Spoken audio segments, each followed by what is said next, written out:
اور کلمہ کی دوسری قسم ہے فعل۔ وہ کلمہ ہے جس سے کوئی معنی سمجھ میں آئے اور اس کے ساتھ تینوں زمانوں میں سے کوئی زمانہ بھی ہو، تو یہ فعل کی تعریف ہوئی کہ فعل ایسے کلمہ کو کہتے ہیں جس کلمے کا کوئی معنی بھی ہو اور ساتھ ہی ساتھ تینوں زمانوں میں سے یعنی ماضی، حال اور مستقبل میں سے کوئی ایک زمانہ بھی پایا جائے۔ جیسے فعلا، اس ایک مذکر نے کیا۔ فعلا کا ترجمہ ہے ایک مذکر نے کیا، یہ تو اس کا معنی ہوا، مگر ساتھ ہی ساتھ یہ بات بھی سمجھ میں آتی ہے کہ اس ایک مذکر نے جو کام کیا ہے وہ گزرے ہوئے زمانے میں کیا ہے۔ ینظرو، وہ دیکھتا ہے یا دیکھے گا، یہ حال یا مستقبل دونوں کا ترجمہ فعل مضارع میں ہوتا ہے، تو وہ دیکھتا ہے یہ حال کا ترجمہ ہے یا دیکھے گا وہ مستقبل کا ترجمہ ہے۔ تو بہرحال جس معنی کا اعتبار کریں گے ینظرو میں وہی زمانہ بھی پایا جائے گا۔ اگر دیکھے گا یعنی مستقبل کے معنی کا اعتبار کریں گے تو مستقبل کا زمانہ پایا جائے گا۔ اسی طریقے سے ہے ارکب، تو سوار ہو، تو یہاں بھی مستقبل کا معنی پایا جاتا ہے اور اس کا ایک معنی بھی سمجھ میں آتا ہے کہ متکلم اپنے مخاطب کو سوار ہونے کو کہہ رہا ہے، یہ معنی سمجھ میں آیا، اور ساتھ ہی ساتھ یہ بھی سمجھ میں آیا کہ زمانے مستقبل میں اسے سوار ہونے کا حکم دے رہا ہے۔ علامات فعل کی کل 12 علامتیں ہیں جن میں سے کسی ایک سے اس کی شناخت ہو جاتی ہے۔ نمبر 1، شروع میں قد کا داخل ہونا، جیسے قد سمعا۔ شروع میں سین کا داخل ہونا، جیسے سیقول۔ اور تیسرا نمبر ہے سوف کا داخل ہونا، جیسے سوف نعذب۔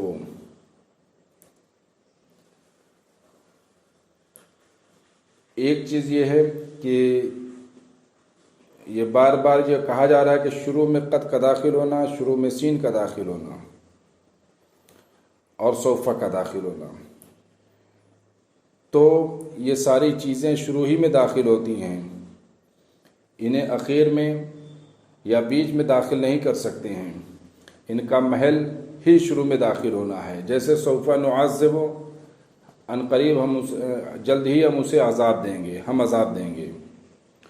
چوتھا نمبر حرف جازم کا داخل ہونا۔ حرف جازم یعنی وہ حرف جو فعل کو جزم دے دیتا ہے، سکون دے دیتا ہے، جیسے لم نجعل، دراصل تھا نجعلو، لیکن لم حرف جازم جب آیا تو نجعلو جو لام پر ضمہ تھا، پیش تھا، اسے ساکن کر دیا، اسے جزم کر دیا۔ پانچواں آخر میں ضمیر بارز مرفوع متصل کا ہونا، جیسے قدمتو،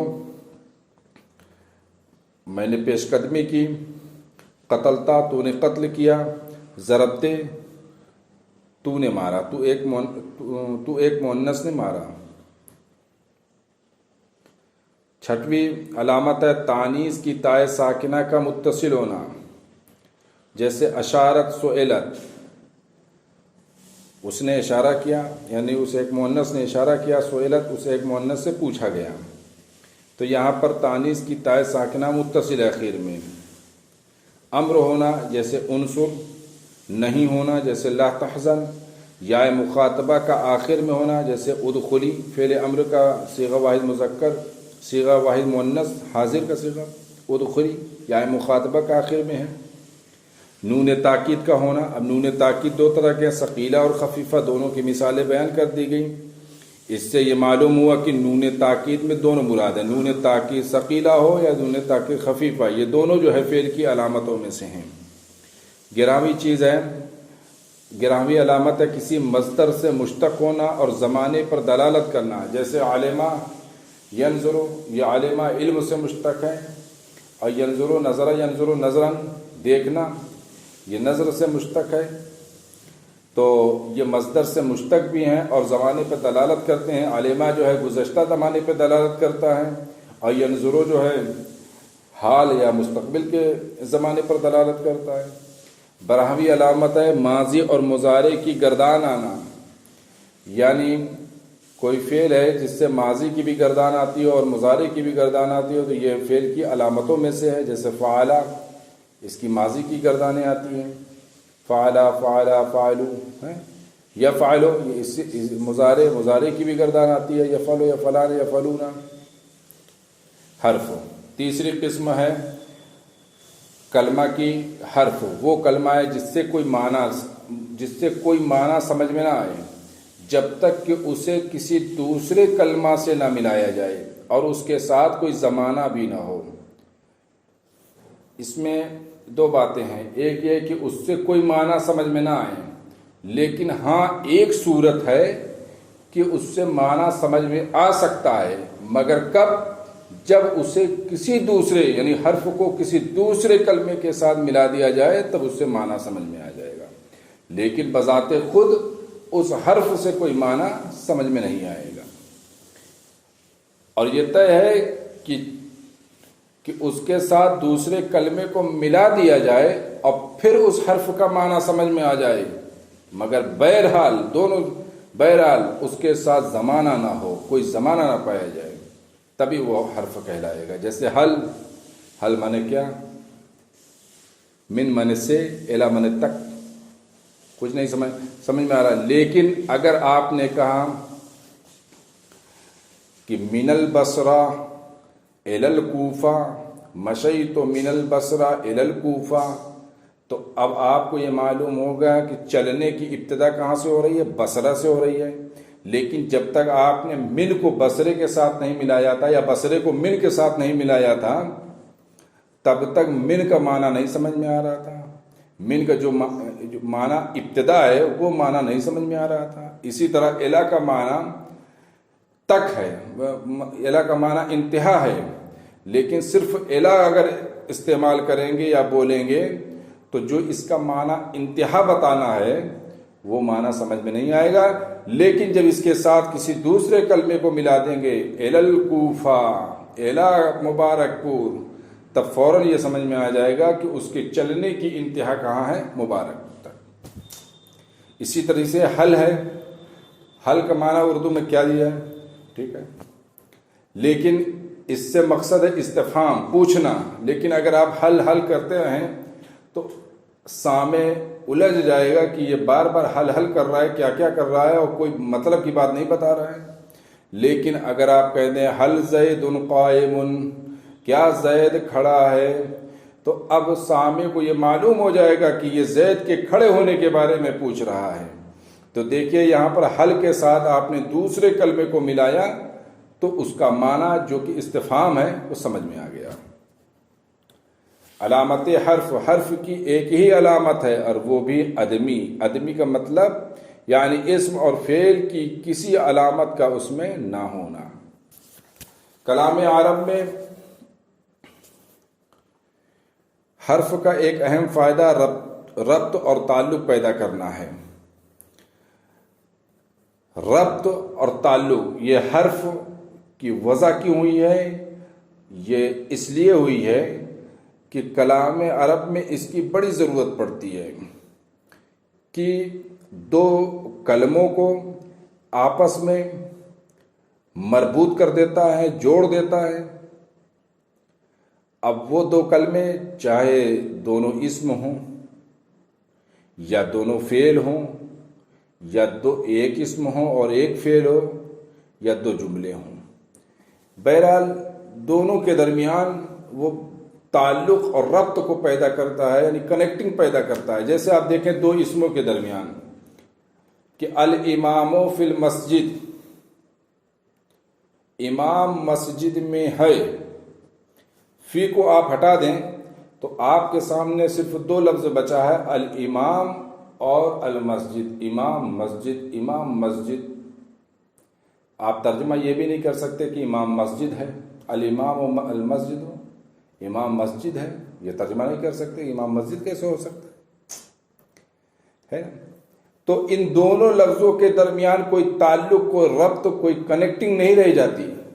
لیکن جب آپ نے کہا الامام فی المسجد، امام مسجد میں ہے، تو اب اس کا مطلب یہ ہوا کہ امام کی موجودگی کہاں ہے؟ مسجد میں. اور یہ چیز کون بتا رہا ہے؟ یہ تعلق کون پیدا کر رہا ہے؟ وہ فی پیدا کر رہا ہے جو کہ حرف ہے۔ اسی طریقے سے آپ دو فعلوں کے درمیان دیکھیں، اریدو ان تجتہدا، میں چاہتا ہوں کہ تم محنت کرو، میں چاہتا ہوں کہ تو محنت کرے۔ اریدو یہ فعل مضارع معروف ہے، صیغہ واحد متکلم، ان موصول حرفی، اور تجتہدا یہ فعل مضارع معروف ہے، صیغہ واحد مذکر حاضر ہے۔ تو یہ بیچ میں اریدو اور تجتہدا کے بیچ میں ان ہے موصول حرفی، تو یہ موصول حرفی اریدو اور تجتہدو کو آپس میں جوڑ رہا ہے، ربط پیدا کر رہا ہے، تعلق پیدا کر رہا ہے۔ اگر آپ اس موصول حرفی کو ہٹا دیں تو آپ ترجمہ کریں گے میں چاہتا ہوں، پھر آپ اس کا ترجمہ کریں گے آگے کہ تم محنت کرو، تم محنت کرتے ہو، میں چاہتا ہوں تم محنت کرتے ہو۔ کوئی تعلق پیدا ہو رہا ہے؟ نہیں پیدا ہو رہا ہے، کوئی ربط نہیں پیدا ہو رہا ہے۔ لیکن جب آپ نے ان لگا دیا تو اب مطلب ترجمہ یہ ہوگا کہ میں چاہتا ہوں کہ تم محنت کرو، تو اب یہاں پر ربط پیدا ہو گیا کہ محنت کرنے کی چاہت متکلم کی ہے۔ یا ایک اسم اور ایک فعل کے درمیان ہو، جیسے جاء بعجل، وہ ایک بچھڑا لایا، عجل من بچھڑا، تو یہاں آپ دیکھیں بعجل بحرف جار ہے، عجل مجرور ہے، عجل کو با کے ساتھ جوڑ دیا، یعنی با کو عجل پر داخل کیا، تو اس داخل ہونے کی وجہ سے، اس حرف کی وجہ سے یہ سمجھ میں آیا کہ اس کا تعلق جا سے ہے۔ اگر یہ نہ جوڑا جائے تو معنی ہوگا جا وہ آیا، عجل بچھڑا، وہ آیا بچھڑا۔ یہ کیا مطلب ہے؟ کوئی ربط نہیں پیدا، کوئی تعلق نہیں ہو رہا دونوں ایک فعل اور ایک اسم کے درمیان کوئی تعلق نہیں۔ لیکن جب آپ نے کہا جاء بعجل، وہ ایک بچھڑے کے ساتھ آیا، ایک بچھڑا لے آیا، تو اب ربط پیدا ہو رہا ہے کہ آنے والا آ رہا ہے مگر بچھڑے کے ساتھ۔ یا دو جملوں کے درمیان، جیسے ان ینتہو، اگر وہ رک جائیں، یغفر لہم، تو انہیں بخش دیا جائے گا۔ تو اگر ان حرف شرط کو ہٹا دیا جائے تو کیا ہوگا؟ وہ رک جائیں، انہیں بخش دیا جائے گا۔ لیکن جب آپ نے ان حرف شرط لگا دیا تو اب یہ معنی ہو گیا اگر وہ رک جائیں تو ان کے رک جانے پر یہ صلہ ملے گا کہ انہیں بخش دیا جائے گا۔ تو یہ ان حرف داخل ہوا ہے فعل پر دو جملوں کے درمیان، مگر دونوں میں ربط پیدا کر رہا ہے۔